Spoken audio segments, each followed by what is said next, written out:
क्यों इतने सवाल पूछते हो? तुमसे कहा ना कि अपने फ्रेंड के घर पे जा रही हूँ। और सुनो, मोहित को खाना गर्म करके दे देना, मुझे आते आते थोड़ा लेट हो जाएगा।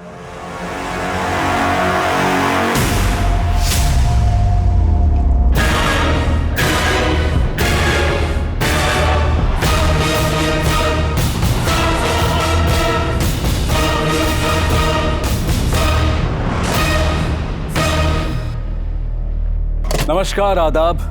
क्राइम पेट्रोल सतर्क 30 दिन 30 यूनिक केसेस की श्रृंखला में मैं अनूप सोनी आप सबका स्वागत करता हूं। आज के इस केस पर अपना विश्लेषण देंगे हमारे मेहमान और जाने माने पत्रकार शम्स ताहिर खान। दिन दहाड़े एक औरत को चलती कार से फेंक दिया गया। ऐसी खबरें सुनकर अक्सर कई लोग ये सोचते हैं कि शायद मामला कार चोरी का हो। कुछ ये कहकर दिलासा दे देते हैं कि चलो कम से कम औरत की जान तो बच गई। मगर कई केस में ऐसा होता है कि जो बाहर से दिखता है वो अंदर नहीं होता। आज के केस में जुर्म की ये वो कहानी है जिसमें एक विक्टिम को पूरी साजिश के तहत मार दिया जाता है। ये केस इतना चुनौतीपूर्ण है कि गुरुग्राम पुलिस को सुलझाना वाकई किसी चुनौती से कम नहीं। अरे नहीं मैडम, मेकअप नहीं, फेशियल और मैनिक्योर ही करवाना है। एक रिक्वेस्ट है, 40 मिनट में हो जाएगा सर? हाँ, हो जाएगा। So sweet of you, thank you. Pragya, तुम्हारे लेक्चर लेने से पहले सब कुछ हो जाएगा, मैंने बात कर ली है। राजीव, क्यों परेशान हो रहे हो? मैं बाद में करवा लूंगी ना ये सब। देखो, तुम्हारी हर एक जरूरत का ख्याल है मुझे। अब ज्यादा बहस मत करो, जाओ जल्दी जाओ। मैम प्लीज आइए मैम। ओके, आइए।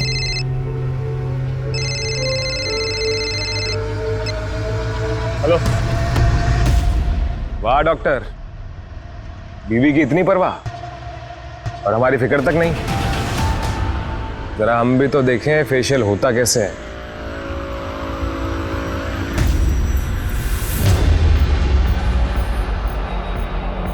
दीपक प्लीज देख, प्रज्ञा का मूड मत खराब कर आज, ठीक है? कल तक मैं सब कुछ ठीक कर दूंगा, बस आज का टाइम दे दे मुझे। टाइम ही तो नहीं है तेरे पास डॉक्टर।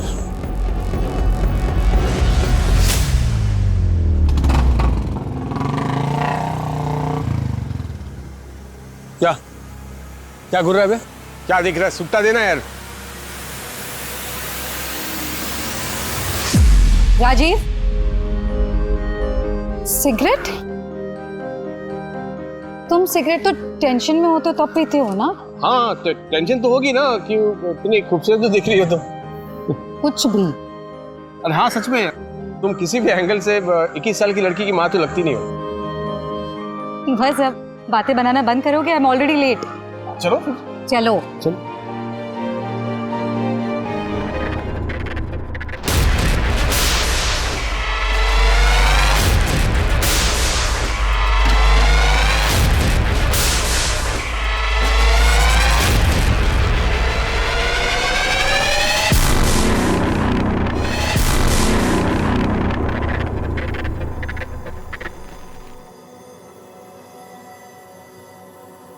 राजीव, हाँ कहाँ हो? अरे ये, हाँ हाँ, डैडी ने सरप्राइज हॉलिडे प्लान किया है, वो भी आपकी फेवरेट जगह मनाली। क्या मनाली? राजीव, पॉसिबल नहीं हो पाएगा मेरे लिए मनाली का ट्रिप। एग्जाम्स लेने कॉलेज में। हाँ, टिकट ऑलरेडी बुक्ड है डार्लिंग। देखो, तुम अपना पैकिंग शुरू करो, हमने तो कर लिया है, मैं भी आया, ठीक है? हाँ जी, ये क्या चल रहा है ये सब? प्रज्ञा, ये टाइम मैंने अपने परिवार के लिए निकाला है। तुम्हारे हर सवालों का जवाब मैं रास्ते में दूंगा, ठीक है? तुम अपना पैकिंग तो शुरू करो, मैं काम करता हूँ, शर्मा मार्ट जाके कुछ सामान लेकर आता हूँ, ठीक है?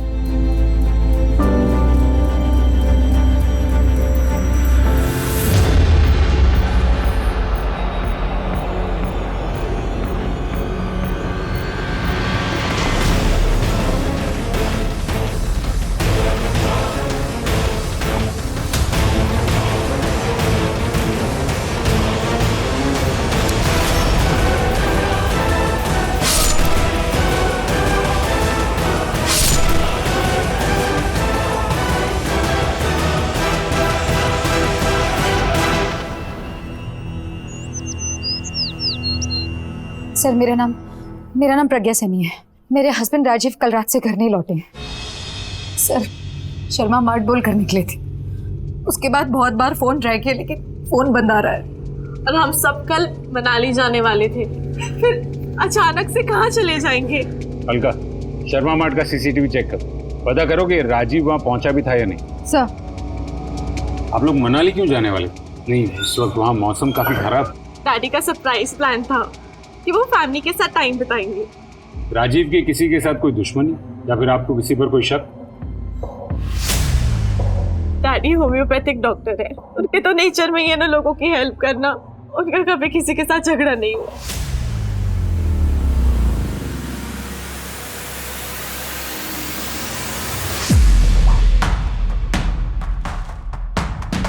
ये रहे डॉक्टर साहब, मैंने कहा था ना, सामान लिया और चले गए।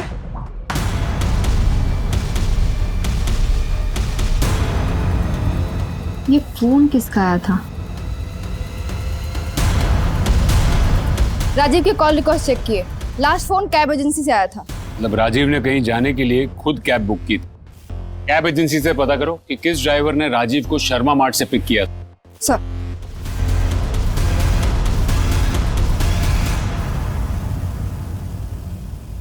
कैब ड्राइवर मिलने के बाद ही पता चलेगा कि उसने राजीव को कहाँ ड्रॉप किया है। और अगर आपको कोई आइडिया हो कि वो कहाँ जा सकते हैं। इतनी रात में अपना क्लिनिक भी ओपन नहीं करते वो। क्लिनिक का है उनका?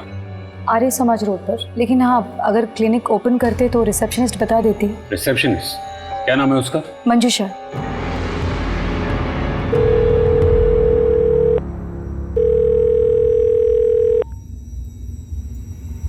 आज माँ तुम्हारे बारे में पुलिस को बताने वाली थी, मैंने रोक दिया।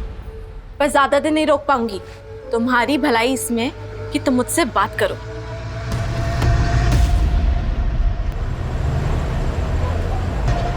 सर आखिरी बार डॉक्टर 4 तारीख को ही आए थे और कुछ परेशान से लग रहे थे। Good morning sir.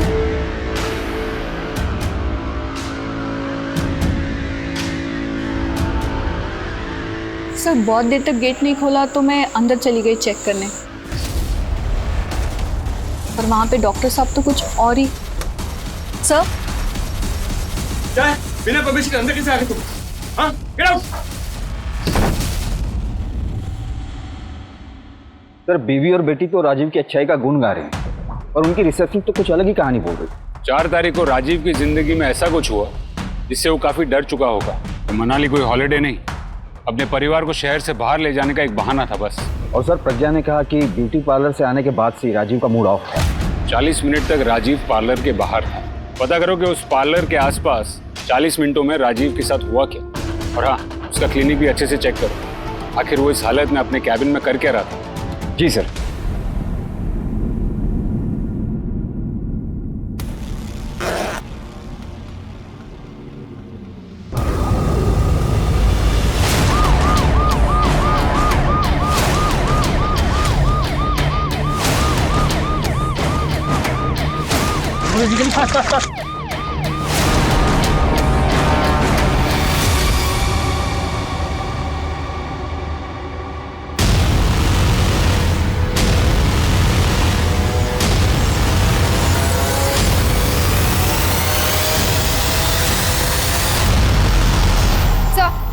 ये आईडी कार्ड मिला है, लास्ट राजीव सैनी की ही है।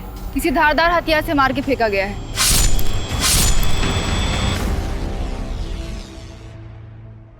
अरे मम्मी की तबीयत खराब है, आज फुटबॉल मैच खेलने नहीं आ पाऊंगा। मम्मी आज का मैच कैंसिल हो गया। अरे तू तो बता रहा था कि बहुत इंपॉर्टेंट मैच है तेरा। अरे छोड़ो ना मम्मी, आज मैं पूरा दिन आपके साथ रहूंगा और आपको इको बैग बनाते हुए देखूंगा।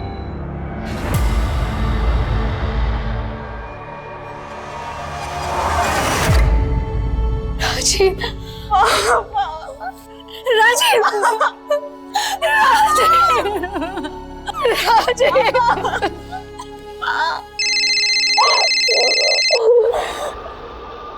गुप्ता बोलो। सर एक सिगरेट वाले ने राजीव को पार्लर के बाहर किसी से झगड़ा करते हुए देखा था और उसकी बाइक पर खोपड़ी वाला स्टिकर था। कल तक मैं सब कुछ ठीक कर दूंगा, आज का टाइम दे दे मुझे। 1 मिनट। प्रज्ञा जी, आप उस दिन जब पार्लर गई थी आपने किसी को राजीव के साथ झगड़ते हुए देखा था?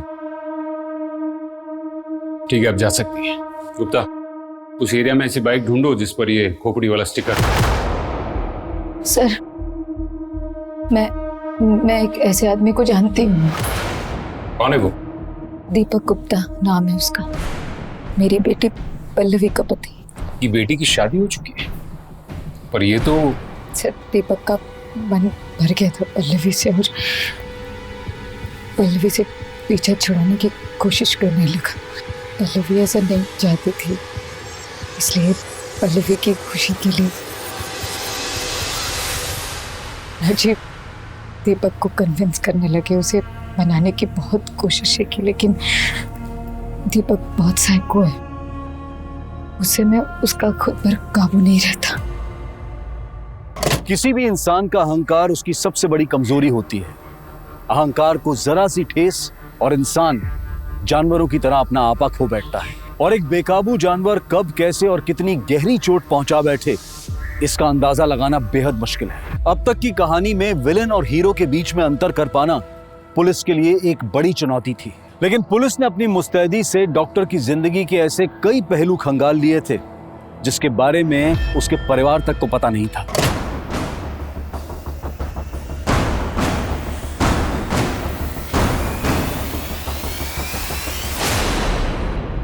लगता है भाग गया ही।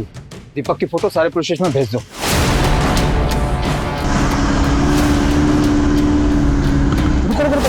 पीछे लो।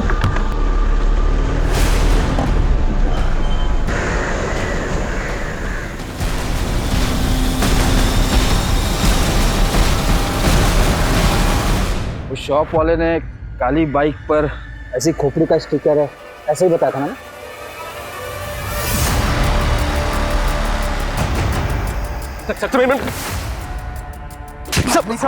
सब भाग नहीं रहा हूँ सर, मैं बाइक के पास आया सर, मेरी बाइक।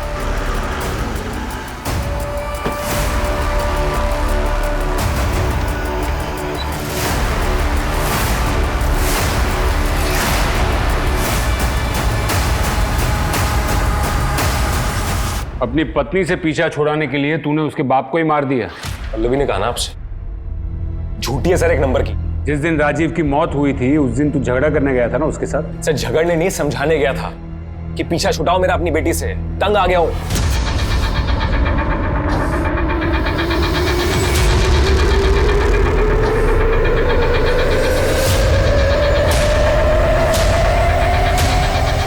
सर पल्लवी चाहती थी कि मैं हर चीज उसके डैडी की कॉपी करूं। उसके हिसाब से तो उसके माँ बाप के अलावा कोई परफेक्ट कपल था ही नहीं। और तो और सर उसने तो मेरे कपड़े भी अपने डैडी के स्टाइल के खरीदने शुरू कर दिए थे। तो उस दिन तो हद ही हो गई। कहाँ गए थे तुम? मैं बता के तो गया था। तुम्हारी हरकतें फिर से शुरू हो गई ना? क्या हरकत शुरू हो गई? नाटक तो ऐसे करते हो जिस शादी करके ना सबसे बड़ी गलती हो गई मेरी लाइफ की। अरे तो गलती नाटक करने की जरूरत नहीं है। अरे तो मैंने किया क्या, मुझे ये तो बताओ ना। 10 बार कही मुझे शर्ट का रंग नहीं पसंद।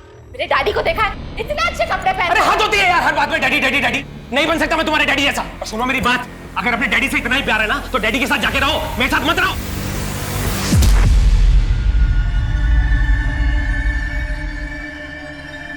ये देखिए सर, चोट देखिए सर। पति पत्नी के झगड़े में यही होता है, लोग ना हमेशा पति के ऊपर उंगली उठाते हैं। और सर आपको यकीन नहीं आता ना, तो ये देखिए, ये सुनिए यहाँ पे सर। आज माँ तुम्हारे बारे में पुलिस को बताने वाली थी। तुम्हारी भलाई इसमें कि तुम मुझसे बात करो। Sir 1 minute.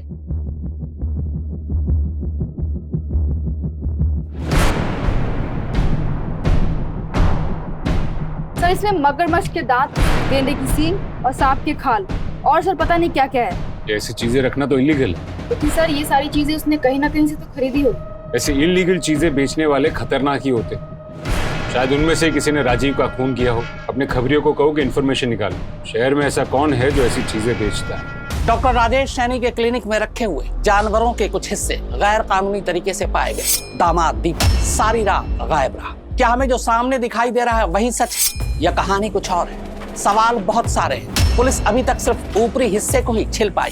मुद्दे की तह तक पहुंचने के लिए बाकी हिस्सों को खरोचना अभी बाकी।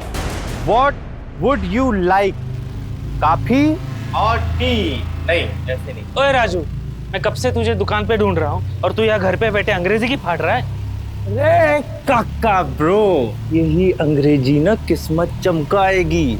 एक बार बस अंग्रेजी सीख गया ना, अमेरिका जाने से कोई नहीं रोक सकता। You wait and watch. ओए शेख चिल्ली, सपने छोड़, जाके तारे फिक्स कर।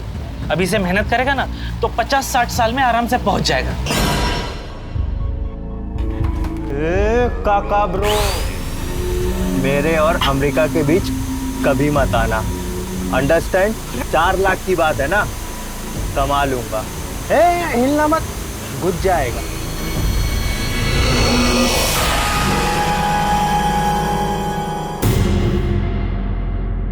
ये ऐसे निशान कैसे? राजीव की हत्या चाकू मार के की गई है, लेकिन ये जो निशान है ना शरीर के ऊपर, ये बहुत पुराने हैं, कम से कम 3-4 हफ्ते पुराने। अक्सर ऐसे निशान शरीर की चमड़ी जलने से बनते हैं। हम नहीं जानते कि डैडी के पास वो चीजें कहाँ से आई। आप इन निशानों के बारे में कुछ जानती हैं?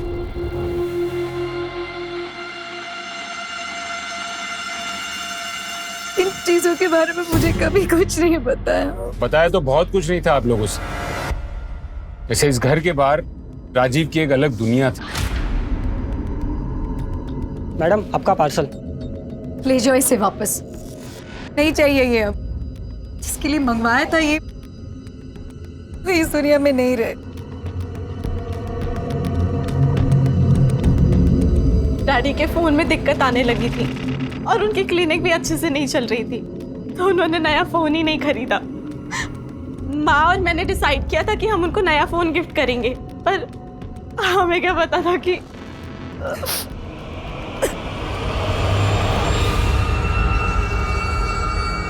राजीव ने जो कैब ली थी शर्मा मार्ट के बाहर से, वो ट्रेस हो गई है सर। 4 तारीख की रात को शर्मा मार्ट के बाहर से तुमने इसे पिक किया था?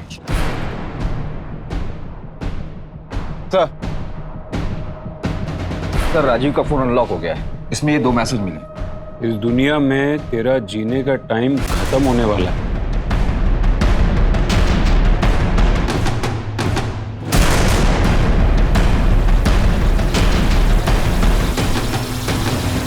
मैडम उसको उस दिन इधर ही उतारा था, फिर वो सीधा उस तरफ चला गया। सर नंबर सेव नहीं है, फिर भी ट्रैकिंग पे डाल दिया।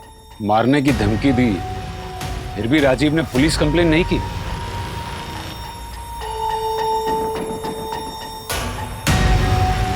इसको जानते हो? ये तो राजीव भाई है। हाँ जानता हूँ सर। राजीव बहुत अच्छे इंसान, पहले सिर्फ जान पहचान थी मेरी उनके साथ, पर एक बार मेरा एक्सीडेंट हो गया था तो वो खुद मुझे हॉस्पिटल लेके गए थे। उनके मुझ पर बहुत एहसान थे, इसीलिए तो मैं उनकी मदद कर रहा था। कैसी मदद?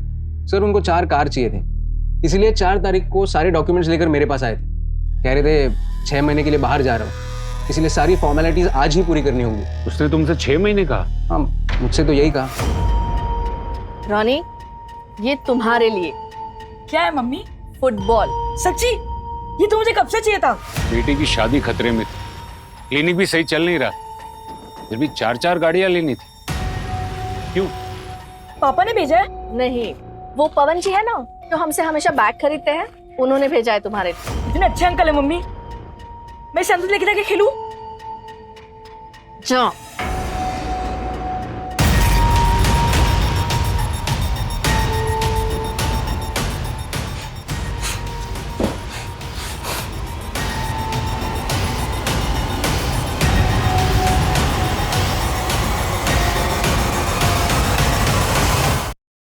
सर जिस नंबर से राजीव को धमकी वाला मैसेज मिला था, उस नंबर का लोकेशन ट्रेस हो गया है।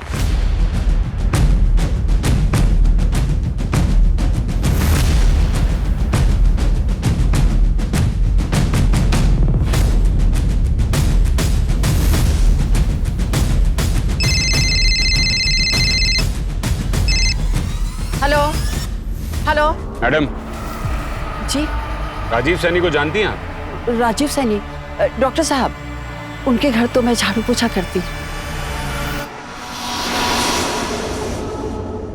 साहब मुझे तो फोन उठाना और काटना आता है, बस ये मैसेज मैं नहीं जानती। तुम्हारा फोन तुम्हारे अलावा कोई और इस्तेमाल करता है?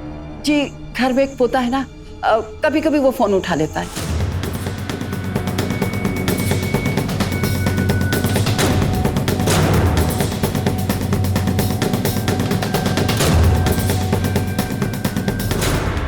पकड़ो पकड़ो, कहाँ गया? पकड़ो। ये कहाँ भाग गया?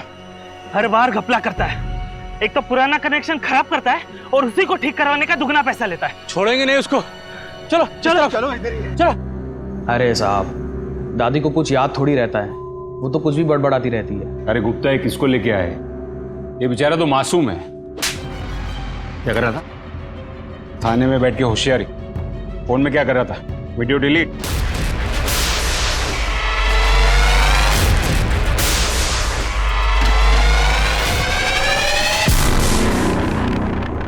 ऐसे वीडियो निकालता है? हाँ? ऐसे वीडियो निकालता है पल्लवी के? और राजीव को पता चल गया इसलिए तूने उसको मार डाला? नहीं सर, मैं तो सिर्फ मजे के लिए वीडियो बनाता था। नहीं सर, गलती हो गई सर। लेकिन मैंने किसी को मारा नहीं है सर। उनके ऑलरेडी बहुत सारे दुश्मन थे सर। किसी ने मार दिया होगा उनको। तुझे कैसे पता उसके बहुत सारे दुश्मन थे? उनके क्लिनिक के पास कुछ खबर फैली हुई थी सर कि डॉक्टर साहब उल्टी सीधी दवाई देकर लोगों को बीमार करता है और उनको दिल्ली भिजवा कर उनकी आंख निकालवा लेता है सर। अफवाह तो थी, इसलिए तो डॉक्टर के पास पेशेंट्स कम आते थे। अफवाह थी हकीकत ये तो हम पता लगा ही लें, पर राजीव का इन सब से कोई लेना देना नहीं था। नहीं सर, डॉक्टर राजीव तो बहुत अच्छे इंसान थे। डॉक्टर अनिल के वजह से उनकी अफवाह उड़ी। डॉक्टर अनिल?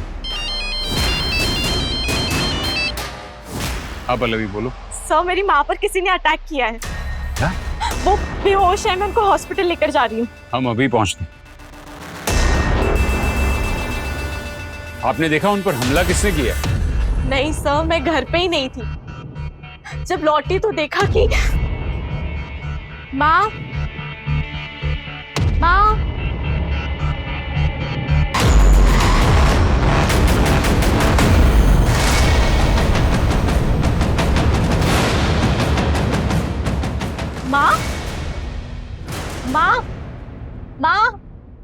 कौन है ये लोग? पहले मेरे डैडी को मार दिया, अब मेरी माँ के भी पीछे पड़ गए। आपको क्या लगता है किसने किया होगा आपकी माँ के साथ? और कौन? दीपक नहीं किया होगा ये सब।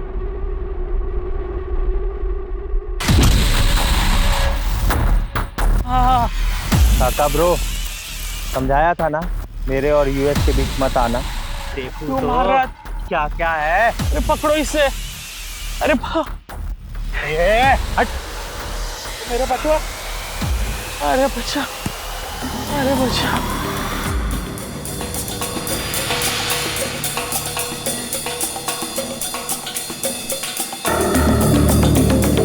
दीपक घर पे है? नहीं है सर। तुम स्टूडेंट हो दीपक के? हाँ सर।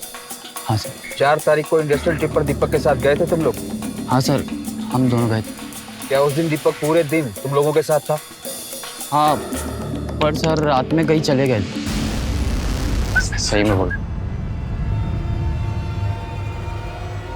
सर। आप यहाँ? तो टाइम नहीं है मेरे पास अभी, वरना जो पीछे छुपा रहे हो ना तुम दोनों, इसके लिए दोनों को सस्पेंड कर देता।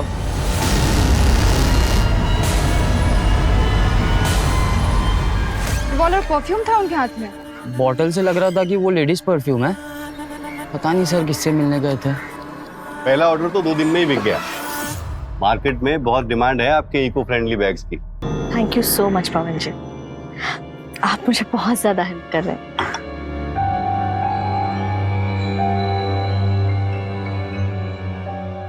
वो नए डिजाइन से वो सारा स्टॉक दिखा देती हूँ मैं आपको।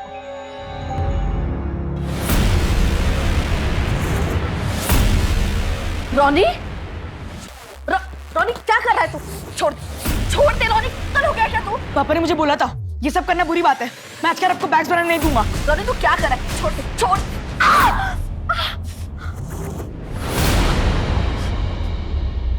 सर, परफ्यूम और फुटबॉल लेकर राजीव किसी को मारने क्यों जाएगा? लगता तो ऐसा ही है कि दीपक का किसी के साथ अफेयर चल रहा था और इसीलिए वो पल्लवी के साथ डिवोर्स लेना चाहता था। तो फिर राजीव के मेट के मोबाइल से वो धमकी भरे मैसेजेस, जानवर की चमड़ी, इतनी कितनी चीजों में फंसा था ये राजीव। गुप्ता, इन्हीं में से एक कड़ी हमें राजीव के खूनी तक ले जाएगी। क्या? अरे मुझे मिलना है। अजीब है आप लोग, किसी ने अफवाह फैला दी और आप लोग मुझ पे इल्जाम लगा रहे हैं। आप पर किडनी ट्रांसप्लांट का इल्जाम है। हाँ, मुझे राजीव ने बताया था कोई उसकी इमेज खराब करना चाहता है, उसको बदनाम करना चाहता है। राजीव को तो सुदेश पर डाउट था। सुदेश? राजीव की गाड़ी से सुदेश का एक्सीडेंट हुआ था, जिसके बाद उसको सेक्सुअल प्रॉब्लम हो गई थी, उसकी शादी भी टूट गई थी। राजीव को लगता था कि सुदेश ही अफवाह उड़ा रहा है उसे बदनाम करने के लिए।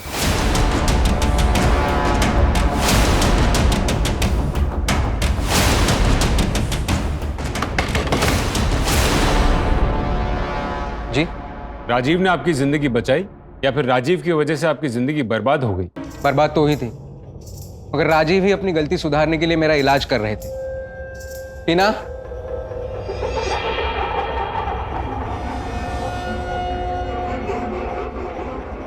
इसके साथ मेरी अगले महीने सगाई है। ये खुश है मुझसे। साहब, आप मेरा यकीन कीजिए, ना तो मेरे पास राजीव को मारने के लिए कोई वजह थी, ना ही मैंने उन्हें मारा है। हेलो सर, दीपक के घर से हमें एक हथियार मिला है।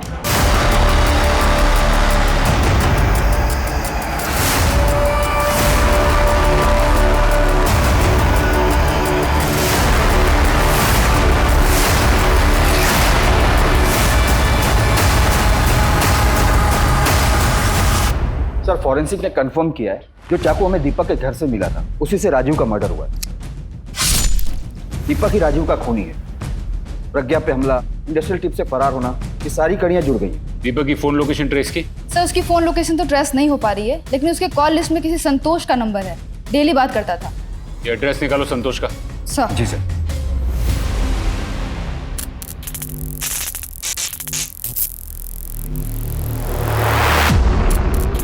राजू, तुझे कितनी बार मना किया, तू फिर शुरू हो गया। ए मेरी जान, यही तो असली नशा है। मैं 200 नहीं लेता, मैं 500 लेता, 1000 भी नहीं लेता और ना कभी लूंगा। मुझे तो पावर पसंद है और असली पावर मुझे तुझसे मिलती है।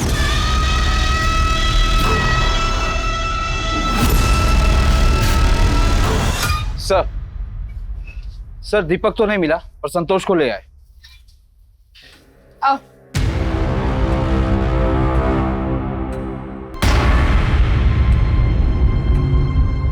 दीपक को कैसे जानती हैं आप? एक दोस्त की पार्टी में मिला था, तब से जानती हूँ। दीपक पर अपने ही ससुर को मारने का इल्जाम, और उसके कॉल रिकॉर्ड्स देखकर हमें यह पता चला कि वो तुमसे बहुत करीब। क्या चल रहा था तुम दोनों के बीच? तुमसे पूछ रहा हूँ, क्या चल रहा था तुम दोनों के बीच? सर, वो अपनी पत्नी से तंग था और मैं अपने पति से। हम कब करीब आए कुछ पता ही नहीं चला। पर सर, मैंने कुछ नहीं किया, मेरा इससे कोई लेना देना नहीं है। 4 तारीख की रात को दीपक तुम्हारे साथ था? हाँ, मेरे पति टूर पे गए हुए थे तो वो मेरे घर ही आ गया। वो पूरी रात मेरे साथ ही था। इस वक्त दीपक कहाँ छुपा होगा, कुछ पता है?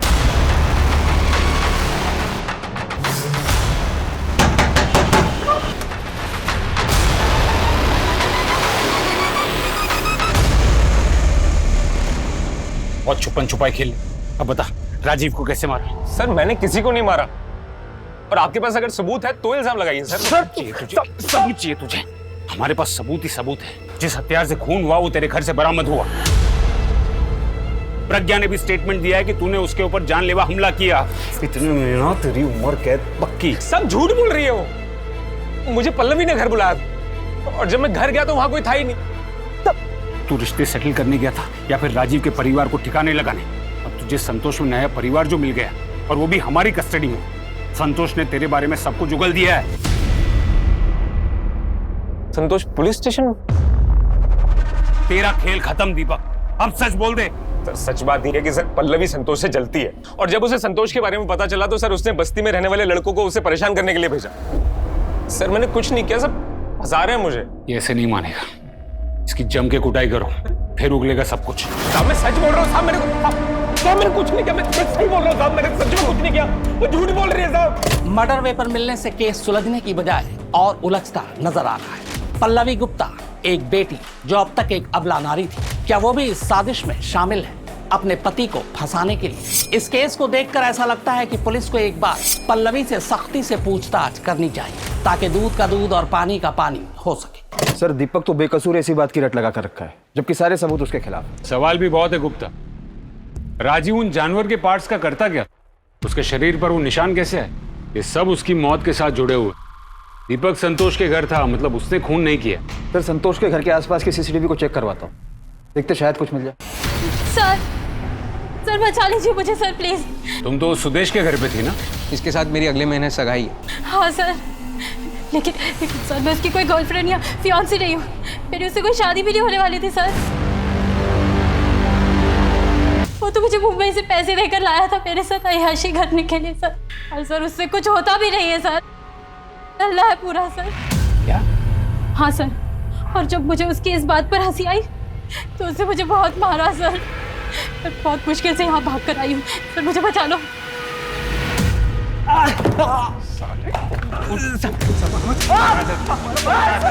पुलिस से सच बोलना साले।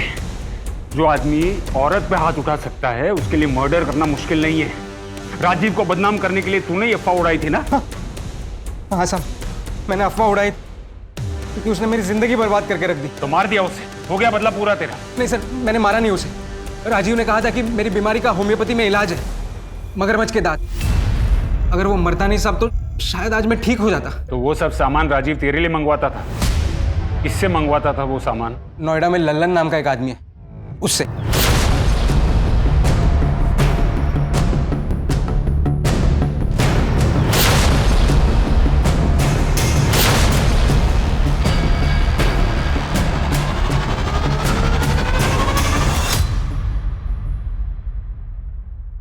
रॉनी, आज के बाद तुम्हें किसी भी चीज की जरूरत हो तो तुम सीधे आके मुझे बोलना। आपको क्यों? आप मेरे पापा हो क्या? तुम्हें पसंद हो तो हो सकता हूँ। मैं तुम्हारा और तुम्हारी मम्मी का पूरा ख्याल रखूंगा। मेरी मम्मी सिर्फ मेरे पापा के साथ रहेगी। और अगर आज के मेरी माँ के दिखा भी ना तो तेरी आंखें नोच लूंगा।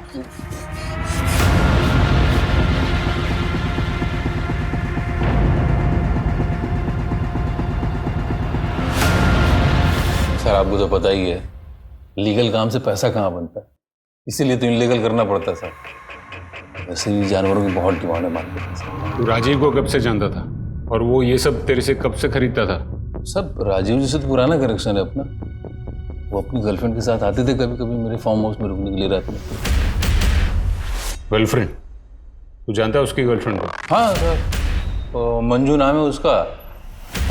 बहुत समय से उसको मिला नहीं हूँ, देखा नहीं हूँ, लेकिन हुलिया तो बता ही सकता हूँ। प्रज्ञा जी, 15 साल पहले राजीव का किसी मंजू नाम की औरत से अफेयर था, क्या आप जानती है उसे? जी, राजीव से जब मैं मिली थी तब उनका डिवोर्स हो चुका था और फिर मैंने उनके पास्ट के बारे में जानना जरूरी नहीं समझा। मतलब राजीव की और आपकी दूसरी शादी हुई थी? पल्लवी मेरी ही बेटी है, लेकिन राजीव से वो अपने सगे बाप जैसा ही प्यार करती है। और क्या क्या जानता है राजीव के बारे में? ज्यादा नहीं साहब, लेकिन वो आदमी परेशान था।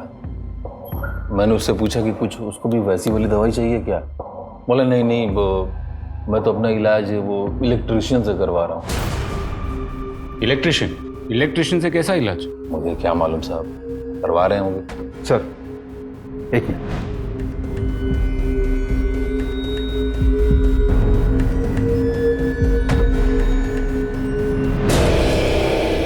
डॉक्टर राजीव के फोन में किसी राजू इलेक्ट्रिशियन का फोन आया था 3-4 बार। ट्रैक करो ये राजू को और नोएडा पुलिस में कांटेक्ट करो, पता करो कि मंजू के बारे में कोई इंफॉर्मेशन मिलती है या नहीं। राइट। हर इंसान की जिंदगी में राज होते हैं, किसी की जिंदगी में कुछ कम तो किसी की जिंदगी में ज्यादा। और ये राज होते ही ऐसे हैं जो जब तक अंधेरे की गहराई में छिपे रहें तब तक सब कुछ ठीक है, लेकिन अगर किसी को इसकी भनक लग जाए तो ये लावे की तरह फट पड़ता है और फिर कई जिंदगियां इस राज में राख की तरह खाक हो जाती हैं। और ऐसे ही एक राज का लावा डॉक्टर की मौत से फट गया, जिसने उसकी जिंदगी की ऐसी परतें खोल दी जिन्हें समेट पाना पुलिस के लिए एक बहुत बड़ी चुनौती बन गया। कई लोग उसे ढूंढ रहे हैं मैडम। ये घर है उसका। नॉक करो।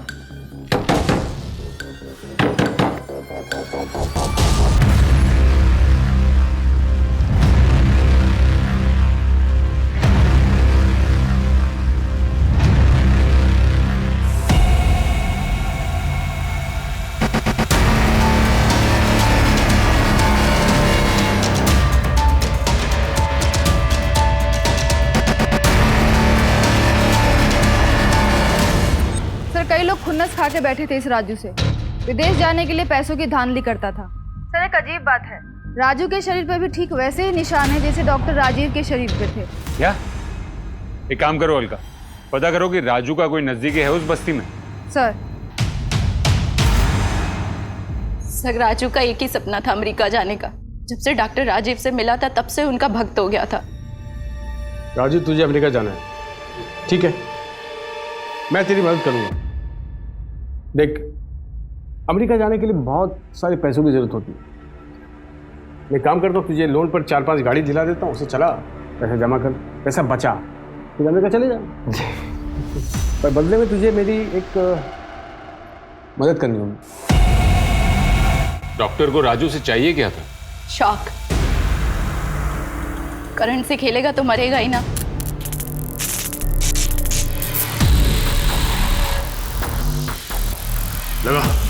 लगाऊं? हाँ।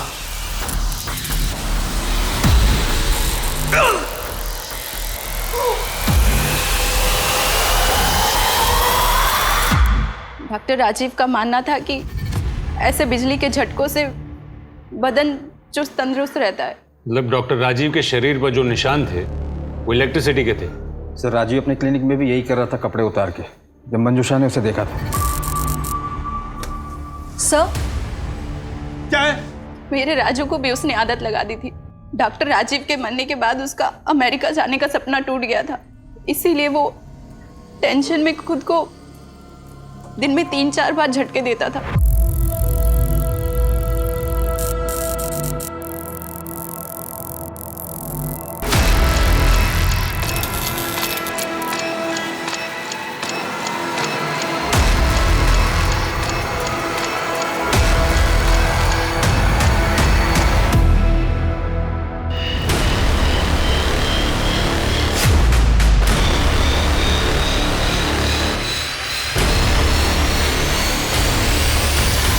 राजीव और राजू ने ये सब करना शुरू कब से किया?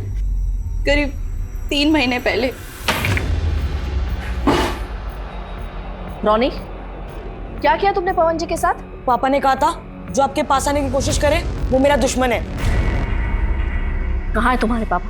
हमें छोड़कर चले गए ना, अब वो कभी भी वापस नहीं आने वाले। झूठ बोल रहे आप, पापा ने प्रॉमिस किया था वो पक्का आएंगे।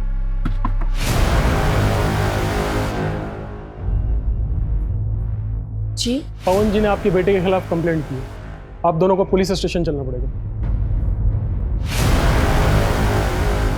राजीव इलेक्ट्रिक शॉक लेता था, आपको कुछ पता है इसके बारे में? क्या राजीव इलेक्ट्रिक शॉक लेते थे?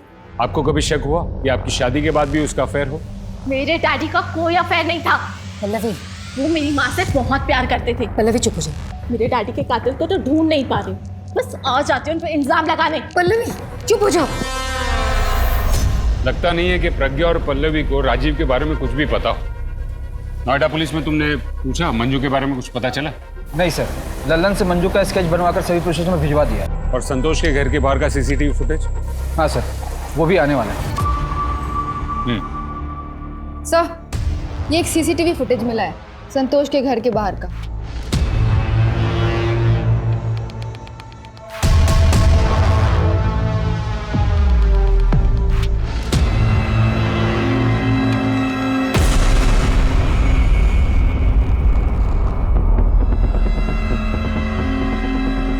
सर मैं सच कह रहा हूं, मैंने कुछ नहीं किया। जानता हूं, सीसीटीवी फुटेज देखा मैंने। जिस वक्त राजीव का मर्डर हुआ था उस वक्त तू संतोष के घर जाते हुए दिखा था। तुमने उस दिन कहा था कि कुछ लोग संतोष को धमका रहे हैं, उन्हें देखोगे तो पहचान पाओगे। हाँ सर।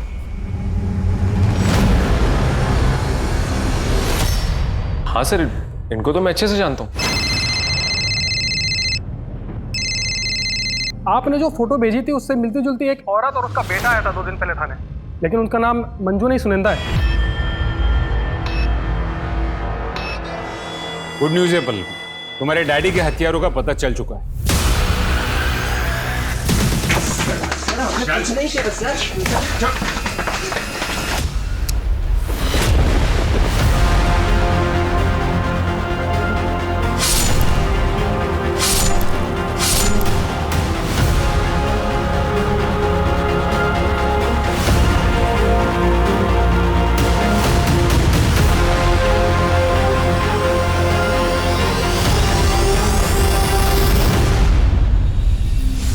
उसने अपना जुर्म भी कबूल कर लिया। पर तुम्हारा उन्होंने मेरे डैडी को। सर मैं आपको सब बताती हूँ, लेकिन मेरा राजीव के मर्डर में कोई हाथ नहीं है। शादी के बाद मुझे पता चला कि राजीव कितना साइको है। वो बहुत पॉसेसिव था। वो रात को मुझे बिस्तर से बांधता था।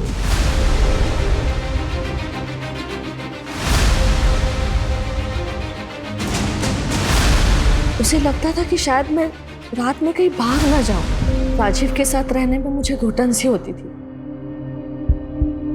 लेकिन अगर डिवोर्स की बात करती तो शायद वो अपने आप को और हमें भी मार डालता। इसलिए मैं अपने बेटे को लेके वहां से भाग गई। मेरे बेटे रॉनी को अभी भी ऐसे लगता है कि उसके पापा आएंगे। तो इसीलिए आपने अपना नाम मंजू से सुनंदा रख लिया, ताकि राजीव आपको ढूंढ ना पाए। 3-4 महीनों पहले कोई औरत आई थी मेरे घर पे। राजीव के बारे में कई सवाल पूछ रही थी। क्या नाम था उसका?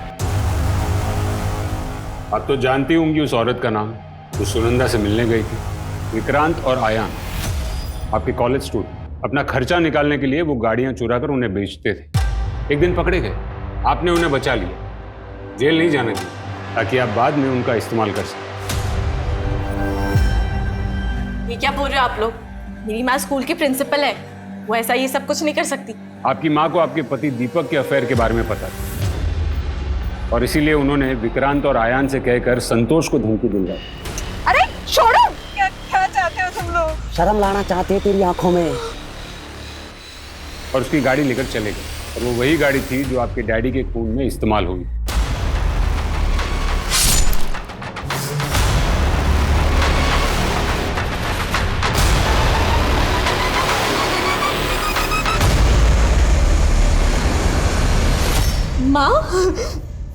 माँ क्या ये लोग सच कह रहे हैं? हाँ माँ बोलो कि ये झूठ है। हाँ मैंने किया ये सब। ये जो कुछ कह रहे हैं सच कह रहे हैं। मैंने ही विक्रांत और अयान को भेजकर तुम्हारे डैडी का मर्डर करवाया, और वो चाकू भी दीपक के घर मैंने ही रखवाया था ताकि दीपक फंस जाए।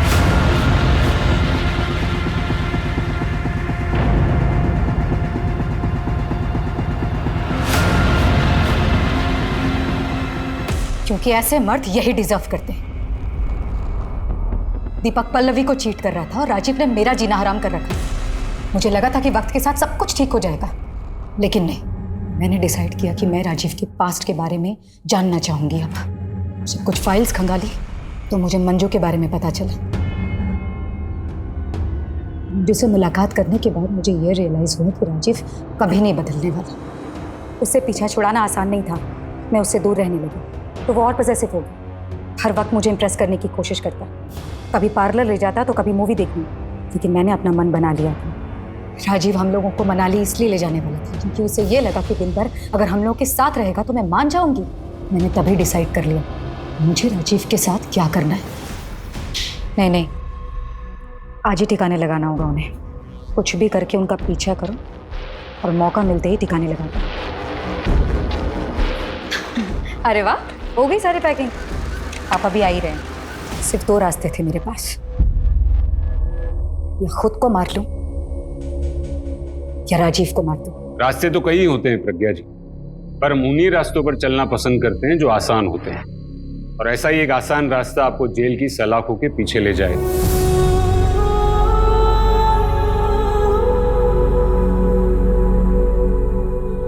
आजादी की लड़ाई में हिंदुस्तान की मिसाल पूरी दुनिया में दी जाती है। गांधी जी के आदर्शों को स्कूल और कॉलेज में पढ़ाया जाता है, मगर फिर ऐसा क्या है कि हम गांधी जी के आदर्शों को भूलकर हिंसा का रास्ता अपना लेते हैं। अपराधी चाहे कितना भी शातिर हो, एक न एक दिन वो पकड़ा जरूर जाता है। एक बड़े कॉलेज की प्रिंसिपल होने के बावजूद प्रज्ञा सैनी ने कानून का दरवाजा नहीं खटखटाया, बल्कि जिस साजिश के तहत उसने अपने पति को मरवाया,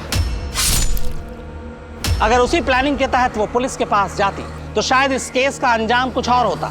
तो उसके लिए भी और उसकी बेटी के लिए भी डर महसूस करना या पीड़ित होना जायज हो सकता है, लेकिन कानून को अपने हाथ में लेना कहीं से सही नहीं ठहराया जा सकता। आज वो जेल की चारदीवारी के पीछे बैठी यही सोच रही होगी कि काश उसने ये रास्ता न चुना होता। अगर आपको भी जिंदगी में कभी कोई आसान रास्ता मिले तो चलने से पहले सोच लीजिएगा कि कहीं ये रास्ता कानून के खिलाफ तो नहीं जाता।